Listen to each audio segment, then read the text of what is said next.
Good morning. Welcome to Embracing Change, Talking Through Trauma. And today my guest is Anne Marie, and she is from Tenacity Fitness Studio Yes. in Boston, Massachusetts. Welcome, Anne Marie. And I'm so excited for us to have a conversation.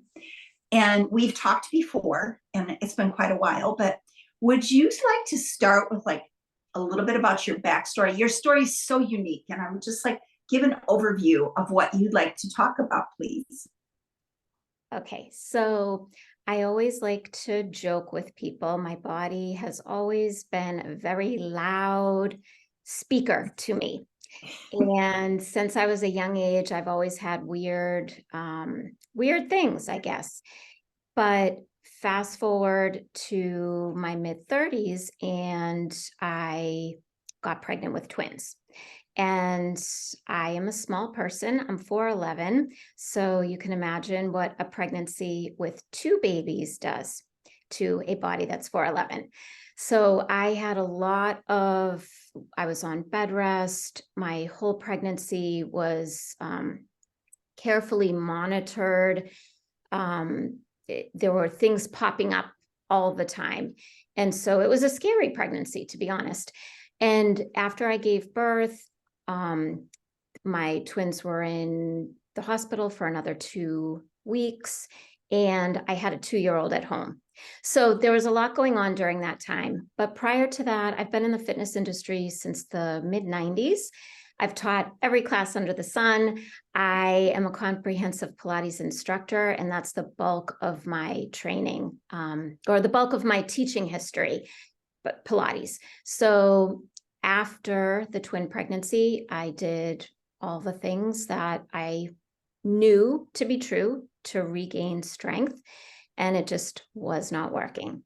So it pretty much has brought me to where I am now. But my whole mission for everybody and what I like to empower people with is, regardless of what's going on in your body, there are ways to move. There are ways to build strength. And for me, because I've had such extremes, I know firsthand what it takes to start at the very bottom and rebuild from there. So that's what I like to share with everybody. That's a pretty profound story. And so when you say start at the bottom, have you had pain too throughout the course of like recovery too as well? So I am no stranger to pain because Okay. I've had many surgeries. So my twin pregnancy, actually both of my pregnancies, I have 3 daughters. I did not have a C-section. So I was fortunate with that. But I had other surgeries. Mm-hmm. And after the twin pregnancy, I had a lot of back pain. Actually, after both, during the pregnancy and after the pregnancy, I had a lot of back pain associated with those things. That doesn't surprise me with you being such a small stature, the back pain. And so you specialize now in what? So I specialize now in helping postpartum women all the way forward. So postpartum and beyond, with women that have leaking or diastasis, which is a split in the abdominal muscle, and back pain. And I'm also a senior fitness specialist and functional aging specialist. And so a lot of what I see in older women is a result from not correcting back, from what I can see, correcting back from giving birth. And so my mission is to help people figure out ways to get stronger sooner, avoid all the mistakes. And I was years and years and years trying to figure out how to get my strength back. So I try to help shortcut people so that it's not years and years and years before they want to give it. So you're seeing women like let's just say that are older, like let's say over 50, 60, that have had issues from them giving birth to their own children, correct? Is that what I'm hearing you say? So yes, now of course, like everybody, right? We all have our unique stories, and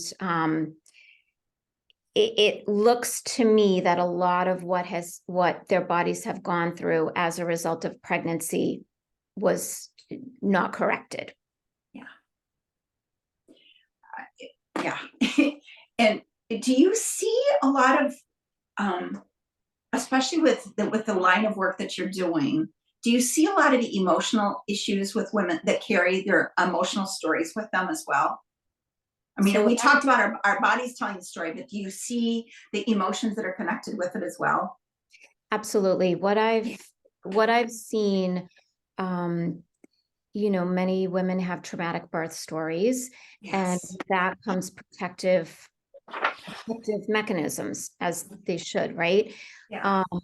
But specifically around the core, I think this is what people don't necessarily talk about. Rebuilding strength in the core can be very scary, especially for people that have pain or have had pain or any sort of gut issue, IBS, Yes. any sort of chronic issue that has gone on around the abdomen.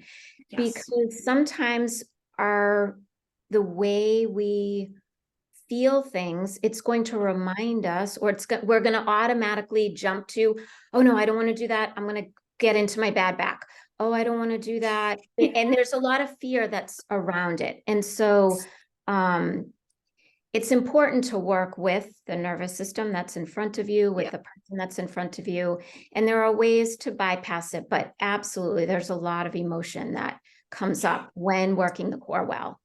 So essentially, you're teaching people how to retell their story in a safer manner for their body to move with. I mean, and sometimes that takes a long time. I mean, and because I do the same thing with my clients as well, except we're dealing with different things. But I think that moving people out of that fear-based, like, I can't do it, and it's almost like they put themselves in a little box for fear of moving because of hurting their back or hurting their pelvis. And it's hard. It's hard to, I mean, you got to connect with them on so many different levels, but to get people to understand that, in order to move, sometimes you have to break down those barriers with their own body. And I'm sure you see that all the time. Yeah, absolutely. And also, especially with leaking, I mean, let's face it, who wants to pee themselves? It's not sexy. And that muscle, what I've been fascinated by is the amount of women that suffer silently with leaking because they don't want to talk about it. And they go to their doctor, and their doctor, I can say for myself, I went to great specialists in this area trying to come up with solutions, and I checked all the boxes, but I still didn't have a solution. And so if you are checking all the boxes and you're still peeing yourself, it's not something you're going to keep talking about because you think it's something that you have done, or you think, well, this is just as good as it's going to get. And so there's a lot of emotion behind that as well. I do have to say that I may still have pelvic floor dysfunction. I don't know, but I've never had leaking. I'm just going to say, but that's never something that I've ever had to encounter. But I can only imagine the embarrassment and the secrecy of why somebody would want to hide it, which would give them just like when I even think about posture and like being just so rounded and protective of their core and just doing so much other stuff. And is there an assessment that you take women through to see where they are as far as like in their functionality, especially with diastasis? So there are assessments that you can do with diastasis, with the pelvic floor. I'm very clear, I'm not a pelvic floor physical therapist. Yeah. And so for people that have a lot of dysfunction or pain, I would refer them to see a pelvic floor physical therapist. Okay. But what I found is a lot of women don't feel comfortable doing that.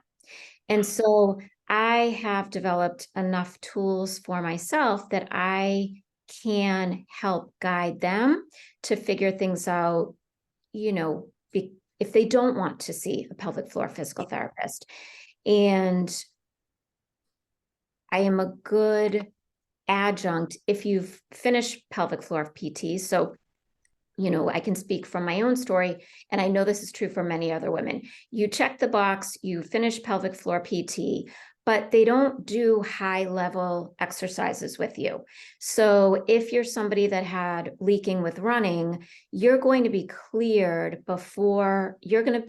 from PT before you're necessarily ready to go back to run. So then you try running, you start peeing yourself again, but you're not going to give up running, which is fine, but you have to continue to build the strength so that you can eventually run without having that problem, or jump on a trampoline with your kids, or whatever it is. I mean, you don't have to run, but my thing is we need to be able to at least move our bodies to be safe in the world. And one of those pieces is running across the street if there is a car after you, right? And you shouldn't be afraid that you're going to hurt yourself or pee yourself while you're running across the street. So at the very bottom level, we have to at least be able to do that functionally. What about just even something as far as like running after a grandchild? It's going to be something could be harming them, or you've got to run after them because they're going to fall down the stairs. I mean, just like I'm thinking like because you talked about people, like aging people as well. And it's like those kinds of things. There was a picture, I saw it today on Instagram, and it was a beautiful photo of you, and you were jumping, and you were like in this spread eagle. Do you jump regularly, like to get yourself that high in the sky, or is that Photoshop? So I am a believer that the body, if built, how do I say this? I am a believer that the body should be able to do basic things such as skip, jump, run a little bit, roll around, get up and down off the floor, right? Yeah. Because I am a senior fitness specialist, I see what happens when we give up those movements. And I always tell people, it's easier to maintain than it is to regain. So we want to maintain and then hope, make improvements as well. So for me, those things are all very important. So I do jump, but in addition, it's a way for me to constantly test myself. Like, okay, if I jump right now, just randomly, am I going to leak? And so far it's been years and it's good. I don't jump a lot, but I jump enough that. No, I was just curious. Yeah. And I think that when you think about jumping for maybe, let's just say, a senior who has not jumped in a really long time, there can be fear around it. Absolutely, because the fear of falling is real. I mean, it's real. Yeah. So a lot of it has to do with that age is more with the fear of falling. But there are ways to build. Yeah, well, it's building little skills to get them there. Yes, I understand. I do. And I think that it's really like the conversation that we're having around this. And you've heard me talk so much about trauma-informed movement, but it's like, our bodies have the stories, the emotions, the little traumas that can add up.